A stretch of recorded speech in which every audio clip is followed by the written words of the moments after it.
In this lesson, we're going to take a look at more transformation options and how to use pivot points, snapping, and proportional editing. In a previous video, I mentioned that all transformations are based on the object origin.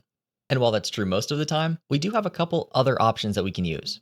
If you go to the 3D view header, just to the right of where it says global, we have the transform pivot point menu, which currently looks like a diagonal Venn diagram. This menu allows us to change where our transformations are centered around, but the majority of these only really make a difference if we have multiple objects selected. So I'll go into top view here, and I'll hit Shift D and duplicate my cube around a couple times. And then I'll get rid of my other objects. All right, now I'll select all of these objects, and if I hit R to rotate, notice how it rotates around this point right over here. That's not where any of the objects are, but it is where the average of all of their object origins are, which is exactly how median point calculates the center. However, we could also set that to active element, which will take the active object and use that object origin as the center. So if I were to shift select this one on the right to set that as the active object and then rotate, it'll use that as a pivot. Or I can shift select this one on the left, make that the active object, and use that as the pivot. Skipping up to the top, we can also use bounding box center, which is just another way of averaging. If we were to draw an imaginary box around our objects here, and then use bounding box center, it would rotate around the very center of that box. If we choose 3D cursor, then of course it'll rotate around the 3D cursor wherever that is. Remember that we can set it by hitting Shift and then right-clicking, regardless of what tool we're in. And this can be really useful for just choosing a point very carefully and scaling from there, or rotating around just any arbitrary point in space. We can also use individual origins, which instead of transforming our objects as if they were one big whole, we'll transform them individually based on their own unique object origins. And with that, we're back down to median point, which is the default and where I usually have it set. Now I'll get rid of all these other cubes, and let's talk about snapping. If I enable this magnet icon in the 3D view header, select my cube and hit G to start moving it around, you'll notice that it now jumps in increments. Clicking the magnet icon turns on snapping, and by default it's set to increment snapping. If I zoom in and get really close to the grid, then it'll move in smaller increments. Also, a really handy hotkey, which we briefly touched on in a previous video, is regardless of how far in you're zoomed, you can hit G, and then if it's jumping too much, you can also hold Shift and move in smaller increments. This is really great for moving, scaling, or rotating something really precisely. Now let's say that this is off center a little bit, and then I zoom out, and I want to snap this to the grid. Well, if I move this over to the right, it'll jump over to the right by 1 unit, but it won't jump to the grid.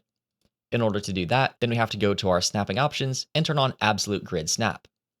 With that enabled, now the object will snap to one of our grid points. As a side note, if you want to make the grid larger or smaller, you can do that in the overlays popover, which looks like a filled in circle and an outlined circle on top of each other. Go down to guides, and here you can change the scale, which conveniently will affect the snapping. Alternatively, I'll go ahead and set that back to 1. We can also change the grid by changing the scene's units. For that, we need to go to the scene properties, which in the properties editor is the tab which looks like a cone, a sphere, and a little dot. Head over to units, and you can change the unit scale here. Or you can switch the unit system from metric to imperial and move in feet and inches instead of meters and centimeters. I'll leave that on the metric system though, even though it is a little more confusing to us Americans. And let's take a look at the other types of snapping that we have available. This is a pretty big menu, and I don't have time to get through every option, but all these snap to options below increment allow you to snap to different parts of other meshes. So let's set that to vertex and create a new object. I'll hit Shift A, mesh, and this time I'll just add a plane, Alt G to move it back to the center to clear its location, and hit S to scale it up.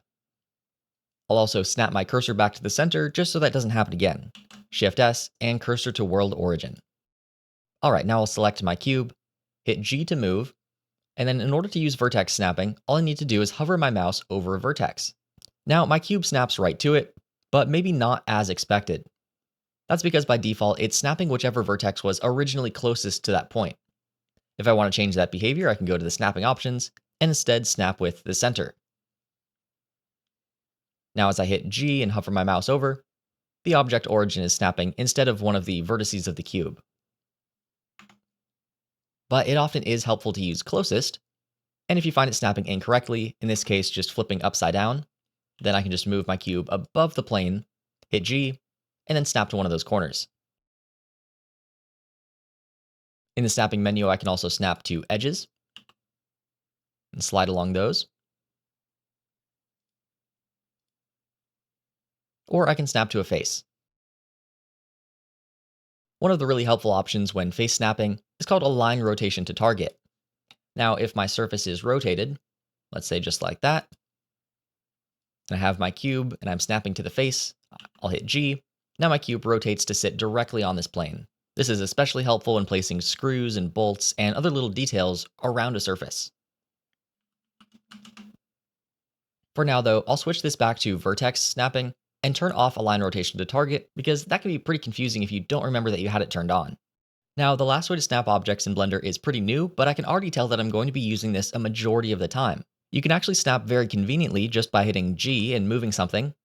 And then in the status bar, where we have a ton of commands, you'll notice that B is for set snap base. So while I'm in move mode, I can just hit B, and then hover my mouse over any point along this cube. In this case, I'll take the bottom right vertex, left click to confirm, and then hover that over any other point.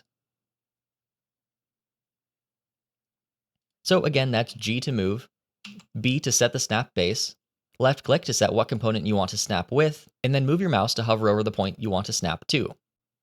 Left click again to confirm, and you're done. It's also worth noting that all of these options are available in edit mode as well. So if I hit tab to go into edit mode, and let's say I duplicate the top of this face by hitting Shift D, and I move it off into space somewhere like that, but I actually want to snap it so that it lies flush with the original. Well, I can just hit G, and since I have vertex snapping enabled, just hover over one of the other vertices. If I want to move it just along one axis, then I can hit Y to constrain it just along the Y axis, or X, or Z. Now, snapping in Blender is pretty in-depth, so there's a lot more to it, but we'll cover that in the Fundamentals of Mesh Modeling course. For now, the last thing that I want to show you about snapping is that you don't actually have to have this magnet icon turned on in order to use it. Even with the magnet icon off, you can use snapping during any transform by simply holding Ctrl. So if I hit G and start moving my cube around, I can hold down Ctrl, hover my mouse over any vertex, and use vertex snapping. Ctrl simply toggles it on and off. So if the magnet icon was enabled, and I hit G and I am using vertex snapping, if I want to temporarily disable that, I can just hold down Ctrl and move my mouse freely. So just remember that the Control hotkey toggles it on and off. Next, let's look at the option that's directly to the right of snapping called proportional editing. The icon for that looks like a circle inside of other circles. And with that on, as I hit G to start moving around an object, I get a little circle around my object. To demonstrate what this is doing, I'll go ahead and delete my plane. I'll take my cube, hit Alt-G to transform it back to the center. Then I'll hit 7 on my number pad to go into top view, and Shift-D to duplicate this cube a few times. Then I'll take all of these cubes, Shift-D and duplicate those, and I'll just make a whole grid like this. Alright, once we have a bunch of cubes, then select one that's roughly in the middle, and hit G and start moving this around. Now, nothing has changed, but if I scroll down on my mouse wheel, then this circle is going to get larger, and eventually it's going to encompass the object origins and the objects next to the cube that I'm transforming. And as I continue to scroll down to make this circle larger, more and more cubes are going to be affected. This is called proportional editing because we're also editing the objects around the selection in proportion to their distance from it. In other software, this is called soft selection.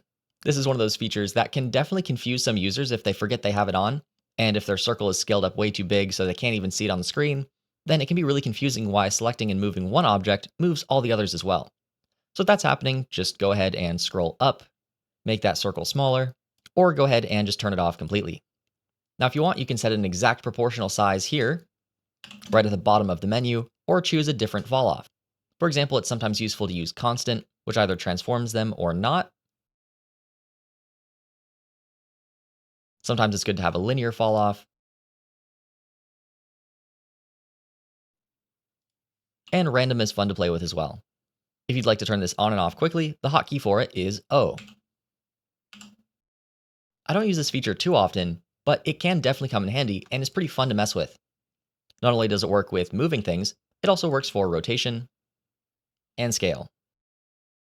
So go ahead and try these out. Try out changing the transform pivot point, try out vertex and increment snapping, as well as turning on and off proportional editing. I wouldn't feel like you have to memorize those though just yet. We'll cover them more in depth in the fundamentals of mesh modeling or any of our other beginner courses where they get used.